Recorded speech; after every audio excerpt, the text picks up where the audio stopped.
tree week, and that means you probably want to plant a tree. And there are lots of tree giveaways going on. I know I was at one last weekend, and there's some this weekend as well. But we wanted to give you some tips on how to plant your trees and then how to take care of them. Right, Lori? Absolutely, because I mean, once you've invested in this tree, and you want to make sure that you're doing it right and that it's gonna survive. So yeah, take a look. We've got a couple of videos to show you, very well done and not too long. So I think Ellen's going to play those. Yeah, and these are from the Lexington Fayette Urban County Government. Their kind of urban forestry group. To give you, we're going to show some proper planting tips first, and then talk a little bit about that, and then we're going to show you some mulching tips, because the best tree, if it dies after you plant it, is no good. So let's check out this video from LFUCG. Trees are available to purchase by bare root, in a container, or ball and burlap. Each type has its pros and cons, but this video focuses on proper planting of a tree in a container. First, decide where to plant. Consider things such as power lines and buildings, as well as soil conditions and light. Next, decide what tree species to plant. Select a high-quality tree appropriate for the site. Consider the tree's mature size and qualities. Remember to call 811 to mark utilities before you dig. Then, prepare the hole for planting. Dig a hole 3 to 4 times wider than the container and deep enough that the root flare at the base of the trunk sits slightly above ground level. The hole should be wider at the top than at the base. Once the hole is ready, prepare the tree for planting. Carefully remove the tree from the container. If the tree is stuck, tap the side of the container to help loosen it. Remove any fabric or plastic from the roots or cut the wire. If the tree is root bound, make a few cuts to help prevent the roots from choking the tree as it grows. Set the tree in the middle of the hole and ensure it is not too deep. Secure the tree with some soil, making sure it is standing up straight. Backfill the tree with the rest of the soil. Never add fertilizer, potting soil, or chemicals to your newly planted trees. Once the tree is planted, create a mulch ring. Mulch 2 to 4 inches deep around the base of the tree, but not touching the trunk. Avoid over-mulching your tree or creating a mulch volcano around it. Finally, water the tree. This is especially important during the first year.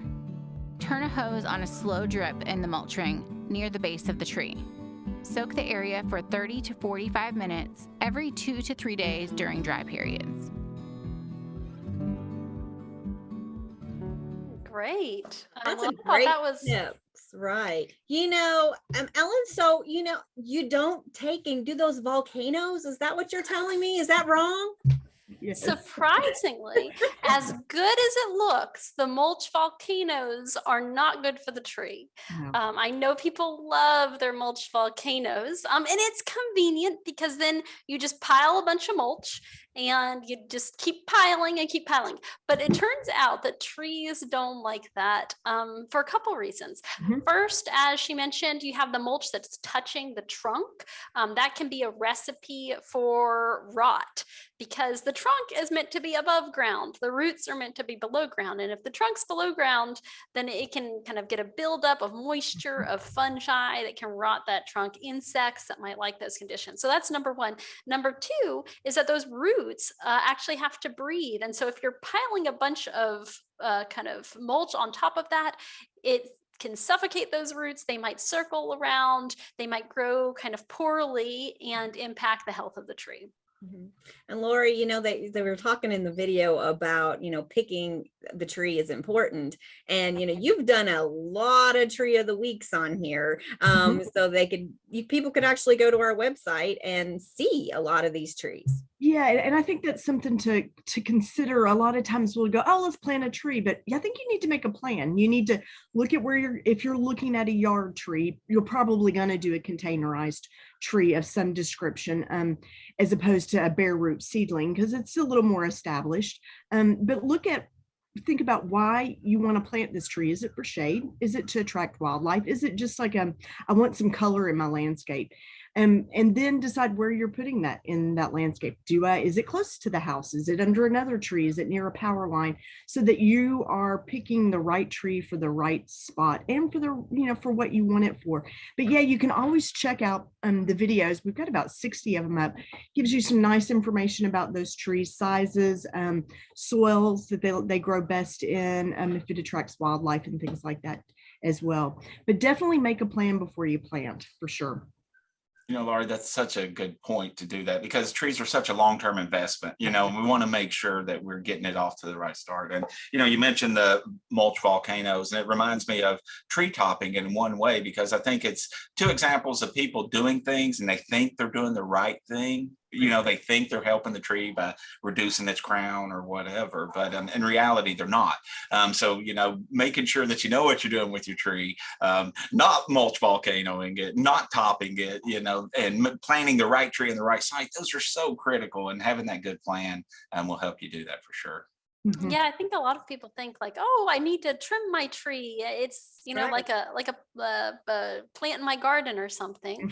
And I hear, oh, I'm just going to trim it a little bit. And for many of our trees, that trimming a little bit turns into topping, which really negatively impacts trees. And I think kind of counterintuitively, not only do they kind of look funny, in my opinion, because they don't quite look right, but the bigger problem is that people frequently do it because they think it's going to make it safer. If they have a big branch that's overhanging something, they're going to cut that and it'll make the tree safer. But what happens is that what grows back is poorly attached and more likely to fail. So they're actually making it more dangerous in the future, more decay, so hurting the health of their tree, and I think detracting aesthetically as well. So Sure. Great Absolutely. points. Right.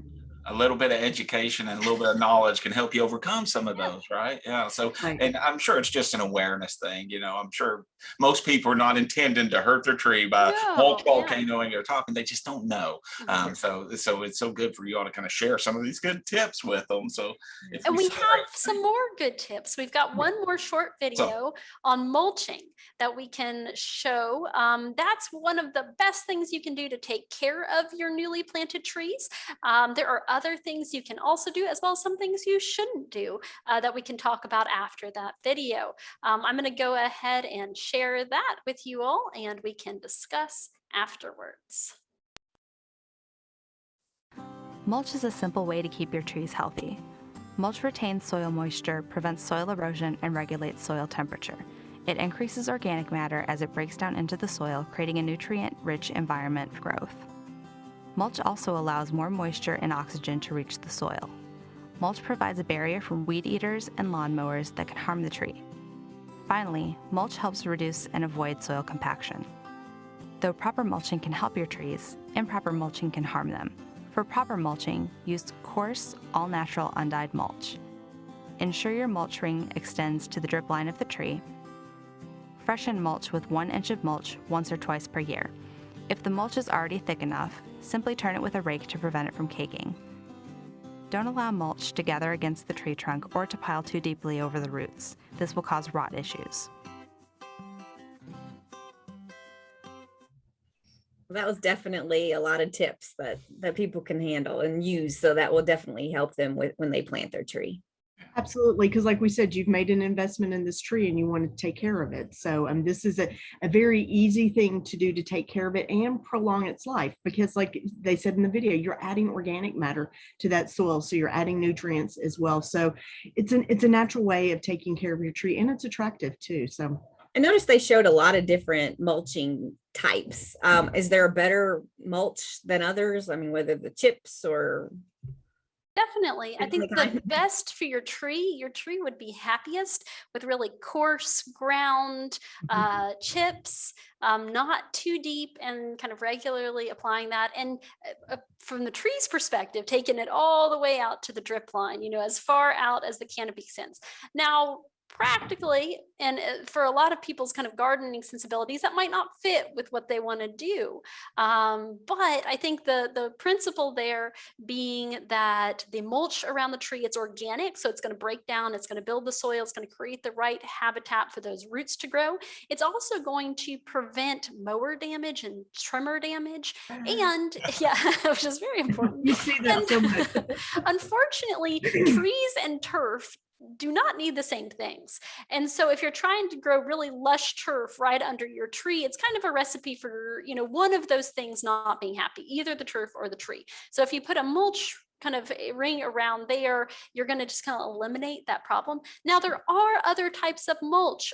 There are inorganic mulches that you might see, or people putting kind of stones or other things around there.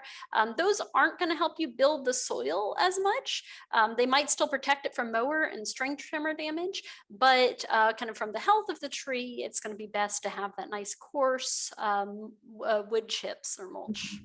A lot of people like to put that landscaping stuff and then put mulch down. So that's not a good idea. I don't necessarily recommend that. I think on the one hand, some of that can be, permeable and water can get through, but it's also going to be more of a challenge for the tree's roots. They're not going to have access to the perfect conditions for them, and that might hold moisture in ways that aren't going to be ideal. Now, it can be a really useful tool when you're just getting trees started, but I really recommend, if you're planting a tree and you don't need to go out and buy that stuff, just use some cardboard that you might have sitting around.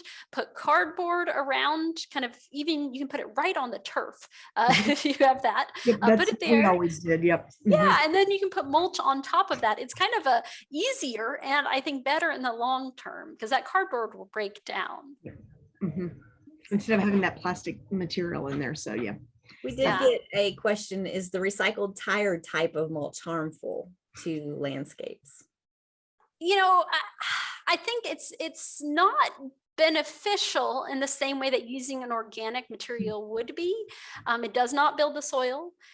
It can, you're basically putting trash in your yard to some extent, but it still would give the protection of against mower damage and trimmer damage. And I know that there are some areas where, like, let's say right next to the hospital, they do use inorganic materials because they don't want people tracking in mud and other things like that. So I think that there are cases where you might use it. I know that it's popular in different settings, but it's not going to build up the soil in the same way that benefits your trees. Absolutely. So not a one size fits all. Now, we talked about mulching. Also remember, for newly planted trees, you want to water them, make sure they get enough water, not too much water, however. So they don't need to be watered every day like you would your garden plants, a little sprinkle of the hose every day. Trees like to be watered deeply, but then have an opportunity to not necessarily dry out, but not have that moisture held on them. So a newly planted tree, if you think about it, probably its root system's pretty compromised, and that's what trees use to feed themselves and to give themselves water. So they need to be getting more water than you might expect. Once those trees are established, they might not need to be watered as regularly. But if we are in a drought period, consider maybe putting your hose on a trickle and letting it water those trees over a longer period of time. They also have soaker hoses and tree watering bags that you could use instead of just giving it a little sprinkle, which is not going to benefit your trees necessarily. Other kind of things that you could do, a question that I get a lot is, do I need to fertilize my newly planted trees? Yeah, Lori, you want to talk about that? Well, no, yeah, that's not, and you can probably explain it better, but definitely you're trying to get this tree established and you don't want to dump a bunch of fertilizer on there, because it does change the chemistry in the soil, and it can actually even, I think, burn some of that root system, which you're really trying to get established. But if you'd like to speak a little bit more to that, that was one of those questions we always got. Do I want to fertilize it? And like, nope, not right away. You do not want to not right away. And for most of our trees, trees need their roots to get nutrients and to get water. And the major limiting factor for newly planted trees is that root system. And you want to encourage that root system so that then the tree can kind of support that growth in the above ground part, the part that you see and care about, but the underground part is really key. And so what they need for that is the right conditions for the roots. Trees can feed themselves. Our native trees, they photosynthesize. That gives them their energy. They can feed themselves, and typically nutrients are not a limiting factor for many of our trees. Now, this depends. It depends on where you are and your soil. So it's always a good idea to get your soils tested. But for most of our trees in landscape settings, nutrients aren't the limiting factor. So you don't need to fertilize them. Fertilizing them can encourage putting on new shoot growth when the tree really should be putting on new root growth, especially for those newly planted trees. So one less thing you have to do. Yep. That's always good, right? Appreciate both of you all helping us get these trees started right and growing right and helping people make good informed decisions. So again, if you're going to make the investment in a tree, you want to make sure you're doing it right and it's going to survive. So we did get one question that just popped in and says, how do you successfully plant seedlings in a forest when you have problems with deer? Well, and that's a good question. Planting seedlings in a forest is going to be totally different from in the landscape setting. Billy, did you want to talk a little bit about that? What I would say is, there's a lot of reasons why you might want to do that, but recognizing the challenges when you're competing against established trees with established root systems, putting little seedlings in there is really challenging and really hard for those seedlings to get it. So it's going to take a lot of work and it's going to take a lot of effort. And if deer are there, you're going to have to exclude the deer from them. So they make tree shelters and tree tubes. If it's a larger planting area, you're probably looking at fencing, probably at least 8 feet high and solid all around that planting. So they do that commonly in Pennsylvania and other areas where they have so much deer pressure, they basically have to put exclusions in there. So it is a challenging area, but you can get them started with some tree tubes and tree shelters. Those are reasonable and they can get that tree off to a good start, but you're going to have to kind of monitor that and kind of move it with that tree a little bit as it grows. Otherwise, it's just going to be a little buffet for the deer. And when I think of planting trees in a forest, I think a lot of people think like, oh, that's what they want to do. They want to plant trees. But our forests are for the most part naturally regenerating. So we have lots of seed and seedlings there, but the challenge is, are those what you want necessarily? Maybe, maybe not. But is there enough light that if you were to plant those seedlings, they would grow up, or would they just kind of hang out and wait for that right opportunity? Because if you have a lot of big trees, the limiting factor for them might be light. So it just depends. And if somebody's interested in that, what would you recommend, Billy? I would say you really probably need to work with a professional, somebody that can get out there, can evaluate that site and let you know what's appropriate, right? The other thing is same for landscape planting. You want to plant the right tree in the right spot. So making sure you're selecting appropriate trees for that area, trees that'll have a chance to be successful. And that typically often be trees that would commonly grow in that area, whether they're now or not.